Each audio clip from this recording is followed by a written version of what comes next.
우리 이 시간 두 눈을 감고 두 손을 모아 하나님께 찬양드려요. 눈을 감아요. 두 손을 모아 불러보아요. 하나님의 이름 내 작은 목소리도 하나님 들으시죠. 마음을 다해 기도해요.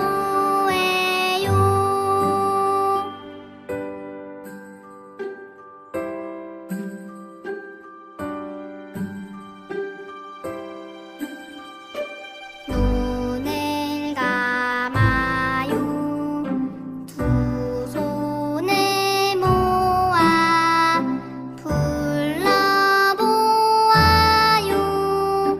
하나님의 이름 내 작은 목소리도 하나님 들으시죠. 마음을 다해 기도해요. 마음을 다해 기도해요. 자, 좋은 아침입니다. 반갑습니다. 기도주일 네 번째 시간, 또 일주일이 시작되는 월요일 이 아침에 함께 말씀을 나눌 수 있어서 감사합니다. 오늘 제목은 내 안에 두 마음이 있어요 입니다.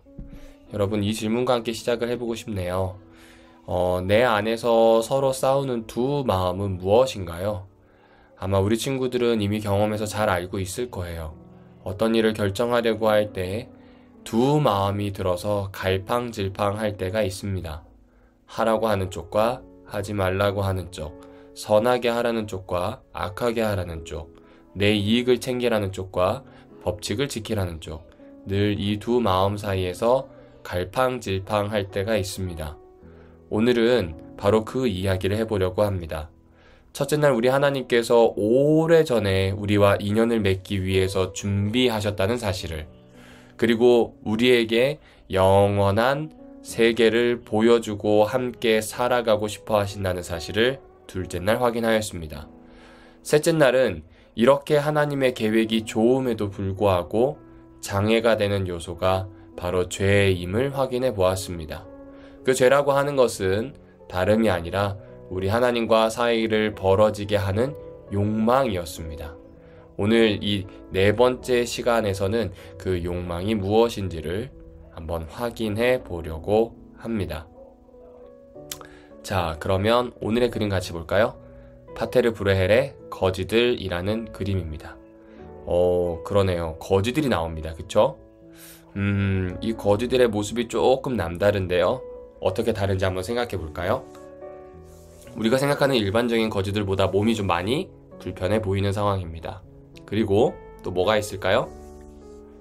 모자를 쓰고 있고요. 목발을 짚고 있는 상황입니다.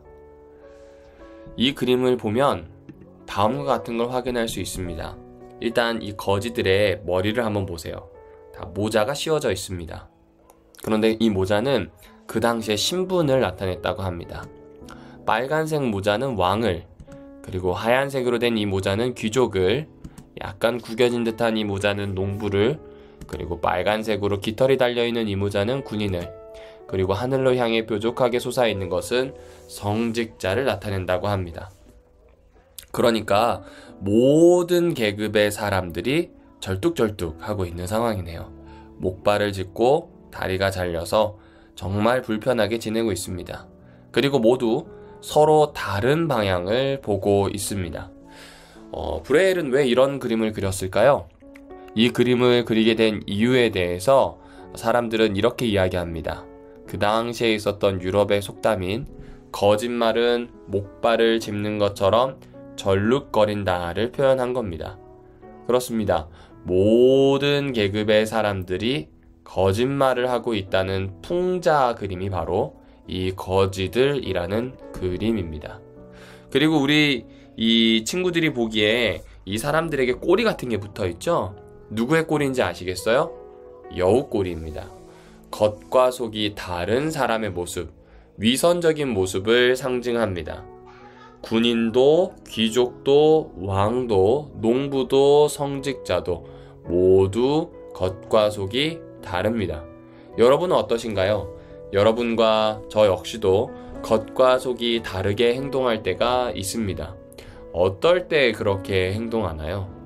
또 이 그림에서 보면 누군가에겐 여우꼬리가 많이 붙어 있고 누군가에게는 적게 붙어 있습니다. 더 큰 거짓말 혹은 더 많은 거짓말을 하는 의미일까요? 또 그림에 독특한 점이 하나 더 있죠?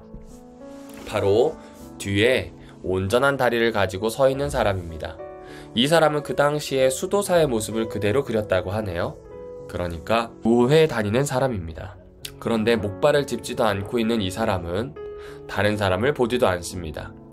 위선적이진 않지만 이웃에 대해서 무관심한 모습을 드러내고 있습니다. 우리 친구들은 어떨까요? 집에서, 학교에서 이 사람처럼 혹시 무관심하게 그냥 타인을 지나치지 않나요? 지킬 앤 하이드라고 하는 소설이 있습니다. 이 소설을 쓴 글쓴이는 지킬 박사가 하이드를 만든 이유에 대해서 이렇게 이야기합니다. 사회에서 인정받고 존경받는 지킬 박사가 자신이 나쁜 짓을 하면 명예를 잃어버릴 것이 두려웠다는 것이죠. 그래서 결국 하지 말아야 되는 실험을 하여서 착한 사람과 나쁜 사람 두 사람으로 나누어 버리게 된 겁니다. 나쁜 쪽은 억누르기가 참으로 힘들다는 겁니다. 우리 마음 안에 선과 악이 있다는 것이죠. 특별히 악은 희한하게도 선보다 늘 이길 때가 많습니다. 나쁜 쪽으로 기우는 마음을 억누르기는 그래서 참으로 견디기 힘듭니다. 이 고민은 오늘 지킬 앤 하이드만 한 것이 아닙니다. 바울도 역시 그 고민을 했습니다. 바울은 다음과 같이 이야기합니다. 나는 법칙 하나를 발견했습니다. 곧 나는 선을 행하려고 하는데 그러한 나에게 악이 붙어 있다는 것입니다. 나는 속사람으로는 하나님의 법을 즐거워하나 내 지체에는 다른 법이 있어서 내 마음의 법과 맞서서 싸우며 내 지체에 있는 죄의 법에 나를 포로로 만드는 것을 봅니다. 아, 나는 비참한 사람입니다. 누가 이 죽음의 몸에서 나를 건져내겠습니까? 마음으로는 하나님의 법을 즐거워합니다. 선을 행하려고 합니다. 하지만 그 마음만큼 악한 것도 내 마음에, 내 몸속에 있다는 겁니다. 하나님의 법을 따르려고 하지만 죄의 법으로 나를 포로 만드는 존재가 있다고 표현해주고 있는 겁니다. 그렇습니다. 우리는 늘 이렇듯 두 마음 사이에서 갈팡질팡합니다. 내 안에서 서로 싸우는 두 마음은 무엇이라고요? 바로 선과 악, 이 두 가지가 늘 싸우고 있음을 이야기합니다. 악이 이길 때도 있고 선이 이길 때도 있습니다. 그 이유는 우리가 전에 살펴보았던 것처럼 죄가 시작되면서 곧 인간은 한없는 욕망에 뒤덮이면서 자기 자신의 뜻대로 할지 아니면 법칙을 지킬지 하나님의 말씀을 따를지 그 사이에서 수없이 갈팡질팡합니다. 인디언 설화 중에 이런 이야기가 있습니다. 할아버지가 손녀를 앉혀놓고 이렇게 이야기하죠. 내 안에서는 싸움이 벌어지고 있다. 한 놈의 이름은 악이야. 그 놈은 화, 질투, 슬픔, 후회를 비롯하여 헛된 자존심, 우월감며 갖가지 나쁜 것들을 상징하지. 무엇보다 이것은 나의 자아란다. 하지만 반대로 선한 놈도 있는데 그 놈은 기쁨, 평화, 사랑, 희망, 너그러움, 진실, 연민까지 그리고 무엇보다 믿음이라고 하는 숭고한 가치를 지니고 있단다. 똑같은 싸움이 너의 안에서도 일어나고 있지. 그리고 다른 사람 모두에게도 그 사람 마음속에서 이 싸움은 일어난단다. 그러자 잘 듣고 있던 손녀가 물어봅니다. 그러면 도대체 어떤 늑대가 이기나요? 네가 먹이를 주는 쪽. 그렇습니다. 선한 생각을 많이 하면 선이 이길 거예요. 악한 생각을 많이 하면 악이 이길 겁니다. 하지만 이 이야기를 들으면서도 하나 석연치 않는 지점이 있죠? 그것은 먹이를 주지 않아도 자라는 것이 있다면요. 악한 것들은 참 잘 자랍니다. 선행을 쌓거나 혹은 열심히 봉사하는 것으로 극복할 수 없습니다. 신앙을 오래 하였다거나 참선을 하였다고 해도 이 악한 마음에서 인간은 평생 벗어날 수 없습니다. 서두에 이야기했던 것처럼 우리는 끊임없이 두 마음 가운데서 갈팡질팡하며 두 마음, 선과 악의 싸움을 바라보는 삶을 살게 됩니다. 왜 그렇다고요? 죄 때문에 그래요.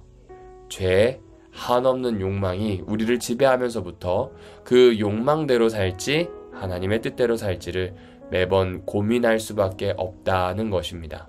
다시 이야기하지만 이 일은 죽을 때까지 사라지지 않습니다. 우리가 할 수 있는 선행을 쌓거나 봉사하는 것으로 신앙생활하는 것으로 극복하기 어렵습니다. 하지만 하나님께서는 예수 안에서 이것을 이겨내도록 만드셨습니다.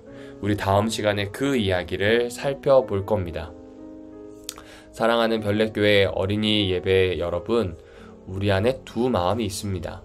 늘 싸우는 두 마음 가운데서 선한 쪽으로 기울어야 하는데 그러지 못했던 삶이 있을 줄 압니다. 당연하다는 이야기를 해주고 싶어요. 그리고 그 당연한 인간을 위해 몇천 년 동안 참고 초청하시는 분이 바로 우리 예수님임을 여러분에게 소개하고 싶습니다. 이제 이 시간 함께 무릎을 꿇고 기도할 것입니다. 다음과 같은 제목으로 기도하겠습니다. 우리 음악이 맞춰질 때까지 가족 혹은 개인적으로 기도하도록 하겠습니다.